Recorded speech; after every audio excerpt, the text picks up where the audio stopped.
Oi, coisa linda, seja muito bem-vinda a mais um episódio do podcast Maternidade Real.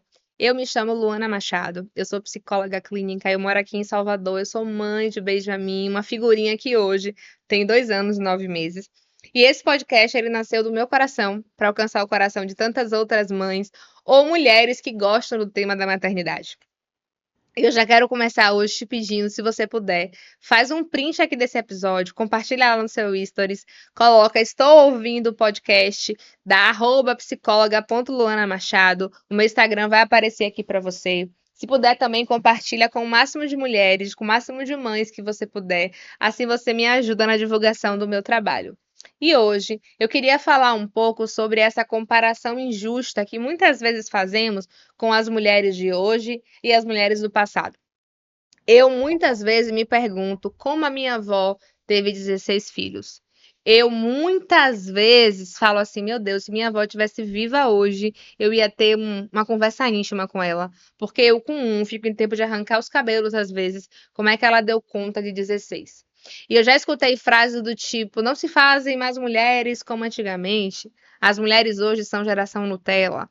As mulheres são fracas. As mulheres de antigamente, que eram mulheres retadas. Mas a gente precisa também pensar na questão histórica, social, em tantas coisas que inclui essa mudança de ser mãe na atualidade e de ser mãe no passado. Primeira coisa, tem uma frase muito famosa, inclusive, que diz o seguinte: para educar e criar uma criança é preciso de uma vila. E eu, na minha experiência materna, eu estou procurando essa vila. Quando eu falo da minha experiência enquanto filha, eu cresci em uma vila. Eu cresci em uma rua onde todos os irmãos de minha mãe moravam nessa mesma rua. Eu cresci lembrando, assim, eu lembro disso com uma memória muito fresca de que minha mãe ia para casamentos, viajava com meu pai, e eu tinha essas tias onde eu podia ficar na casa de uma tia, na casa de uma outra tia. Eu me recordo também de ter essa troca, né? Tal tia leva todos esses primos aqui para a escola. A outra vai buscar. Fulana leva a Luana para a banca e vai buscar. Então, assim, tinha essa colaboratividade. Tinha, de fato, essa rede de apoio coletiva ali para ajudar. Claro que também a gente tem que pensar em uma outra perspectiva negativa.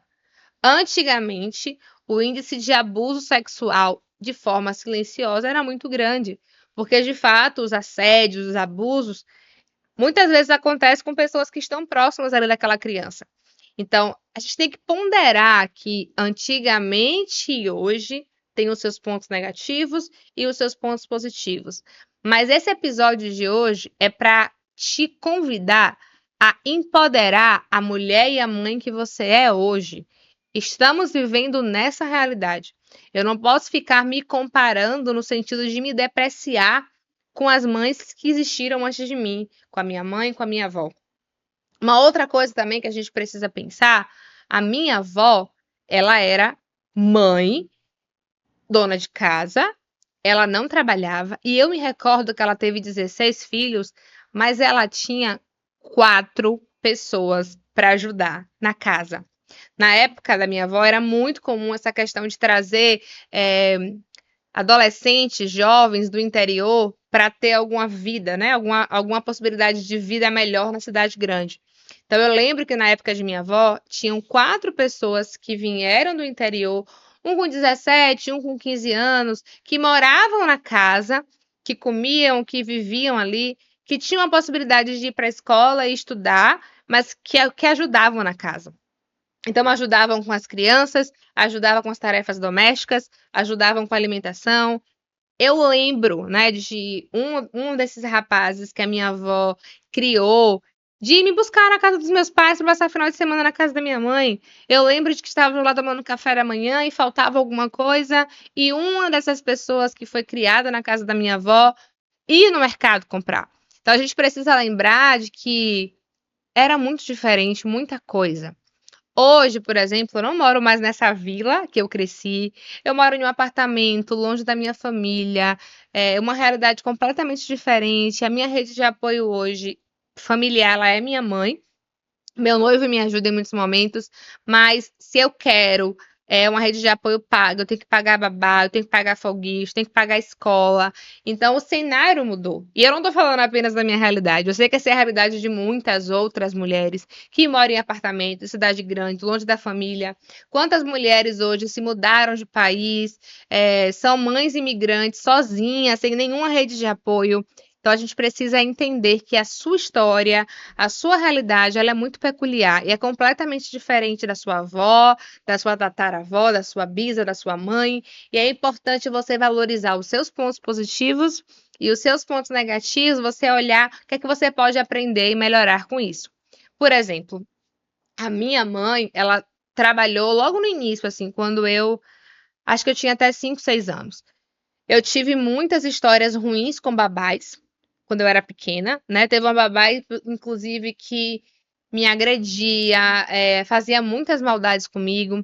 Eu demorei de ter coragem de contar pra minha mãe porque ela me ameaçava. Até um certo dia que eu tive coragem de contar, e eu lembro que depois dessa experiência, minha mãe não quis mais babar. Então ela teve a escolha de, na época, ela sair do trabalho, cuidar de mim, e só meu pai ser o único mantenedor financeiro da casa. No meu caso, por exemplo, foi completamente diferente, né? Eu tive uma relação pontual, eu engravidei, não foi planejado. Eu não tive a escolha de não vou trabalhar para cuidar de bem. Eu tive que, desde quando o bem tinha 1 mês de vida, atender, trabalhar, cuidar da casa.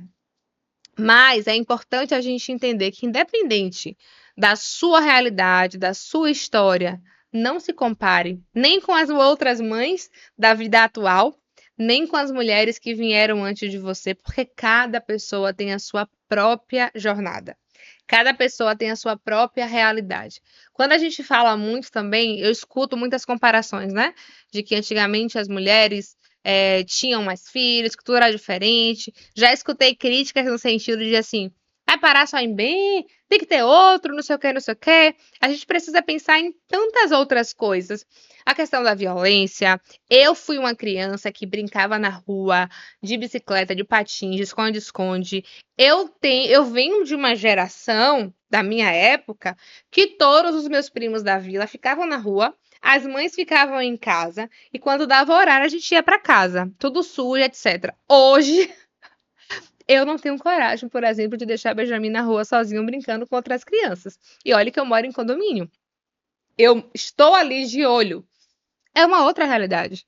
Né? Eu venho de uma realidade onde de fato tinha esses outros olhos, né, da minha mãe, porque as tias estavam ali, ó, olhavam a janela e saíam. Então, tinha essa rede mesmo, né, de apoio para dar esse suporte. E hoje em dia, a realidade de muitas de nós não é essa, de ter essa vasta rede de apoio. E às vezes, quando se tem que lidar com intromissão, com crítica, com julgamento, e é tão cansativo que muitas vezes a perspectiva de algumas mulheres que vivem perto de alguns familiares era: eu preferia não morar, porque tem que lidar com intromissão, é muito cansativo, é desgastante. Então, assim, eu não sei qual é a sua realidade hoje, mas eu queria te convidar a refletir sobre hoje. Quais são as suas potencialidades que você olha e fala: opa, tenho que me apegar nisso aqui. Isso é um ponto positivo, isso é algo que eu tenho que estar feliz com a minha realidade hoje. Então, por exemplo, hoje, eu sou muito grata à possibilidade de pagar uma escola, de pagar uma babá. Eu sou muito grata de ter a oportunidade de minha mãe e me ajudar em alguns momentos. Claro que tem horas ou outras que indo para o polo mais negativo. Eu me questiono, ai meu Deus, se eu trabalhasse menos, eu poderia ser uma mãe mais presente, e isso, e aquilo. Mas dentro da minha realidade, eu preciso reconhecer que eu tenho feito o meu melhor enquanto mãe. E outra questão que a gente precisa também comparar, né, com a questão do passado. Eu falei da violência, a gente tem que pensar na própria economia, na própria questão financeira, que hoje em dia também, claro, né? O tempo vai passando, juros, inflação, tudo vai aumentando. Então, antigamente, plano de saúde, escola, alimentação era um preço, hoje em dia é outra coisa. Então, a gente precisa pensar em tudo isso: cultura, influência, meio digital. Tudo mudou, as coisas mudaram. E aí a gente precisa parar de ficar com esse argumento de lamúria de que as mulheres de antes eram super mulheres. Hoje em dia, as mulheres são fracas. As mulheres de antes, muitas vezes, não tinham nem a opção de escolha de não quererem ser mães. A gente está falando de mulheres que, às vezes, não tinham nem a escolha de rejeitarem um ato sexual com seus maridos. A gente está falando de mulheres que, muitas vezes, não tinham nem a escolha de usar ou não anticoncepcional. Então, a gente precisa pensar em tudo isso que mudou. A gente está falando muitas vezes de mulheres no passado que se mantinham em relações infelizes porque não tinham outra escolha, porque é o pai dos meus filhos. E eu tô falando isso de realidade de mulheres que eu já acompanhei na clínica. Eu acompanhei e acompanho histórias de mulheres que se mantiveram em relações tóxicas, abusivas, sendo traídas, desrespeitadas porque é o pai dos meus filhos. A gente está falando de mulheres que muitas vezes até queriam estudar, mas também não tiveram essa possibilidade e tiveram que ser mães e dona de casa. Então a gente também precisa parar para observar esse avanço, né? A gente hoje tem a liberdade, escolha de estudar, de se formar, de trabalhar, de conciliar maternidade com carreira, com trabalho. Claro que isso trouxe também uma outra questão que a gente pode olhar como um ponto negativo, que é essa sobrecarga, né? De ser mãe, dona de casa, profissional, esposa, mulher, são muitas atribuições para uma só pessoa carregar. Mas precisamos aceitar a realidade do hoje. Hoje, essa é a minha história, a minha realidade, é a minha vida é essa, e eu sou grata por isso. O que é que eu posso melhorar com relação a isso? E talvez parar de ficar olhando para as mulheres que vieram antes de nós, colocando elas em um lugar de destaque, de superioridade e se diminuindo. Eu sou muito grata a todas as mulheres que vieram antes de mim. Se não fosse minha avó, minha bisa, eu não estaria aqui. Obrigada. Cada uma deixou um legado, um aprendizado. Mas a minha história, eu preciso cuidar dela, porque é ela que eu tenho controle de mudar e de fazer alguma coisa diferente. Me conta, você já ouviu alguma coisa do tipo de comparar a nossa maternidade com a maternidade do passado? Você já se sentiu desconfortável alguma vez de alguém diminuir a sua força, maximizando a força das mulheres que vieram antes de nós, como se a gente fosse fraca? Porque eu já escutei isso, né? Mulher de verdade é a mulher antigamente, que paria um filho atrás do outro, que dava conta de casa, de trabalho, e não reclamava. Porque hoje em dia tudo é isso e aquilo, e parece até que eu sou um fracasso, porque o que eu tenho eu já tô cansada. Você já passou por isso? Coloca aqui nos comentários se esse episódio fez algum sentido pra você, se você já escutou isso, se isso já mexeu com você de alguma maneira. E coloca aqui também sugestões de próximos temas que você gostaria de escutar. E eu quero encerrar esse episódio de hoje deixando aqui o relato de uma das minhas alunas do Florescer. E se você quiser florescer comigo, basta clicar no link que está aqui disponível na descrição desse vídeo. Beijo, lindeza, e até o próximo episódio. Quando a gente está na gravidez, né, a gente se prepara muito para o parto. O parto, e aí o parto, no meu caso, foi coisa de 1 hora. O seu foi muito mais. Então, assim, me preparei 9 meses para 1 hora. Me preparei 9 meses para 1 hora, no instante passou. E o que vem depois? E o que é que eu vou fazer com aquele bebê quando chegar em casa? E o que é que eu vou fazer comigo mesma quando eu chegar em casa? Como é que vai ser minha rotina? Como é que vai ser as coisas? Então, eu acho que tanto o podcast quanto o curso são pontos de conexão, são pontos de reflexão, são pontos de acolhimento. Então, só de você saber que aquela pessoa também está naquela mesma situação e que muitas vezes são situações que não são compartilhadas ou são situações que, enfim, não batem com a realidade. A sua realidade, eu me enxergo muito assim na tua realidade, então eu consigo me conectar bastante.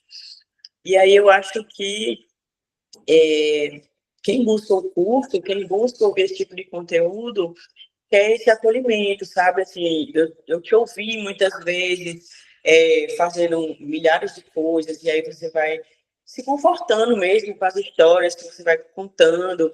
E eu lembro, assim, que quando minha filha era mais novinha, né, eu pesquisava como é o primeiro mês do bebê. O que é que o bebê... Tipo assim, você não sabe nada. O que é que o bebê faz no quarto mês? E a mãe? O que é que a mãe faz no quarto mês? Então, assim, enquanto mãe de primeira viagem, perdidíssima. E o curso, quando ele traz o autocuidado, que eu consigo me centrar em mim, eu consigo desbloquear, assim, desatar vários nós.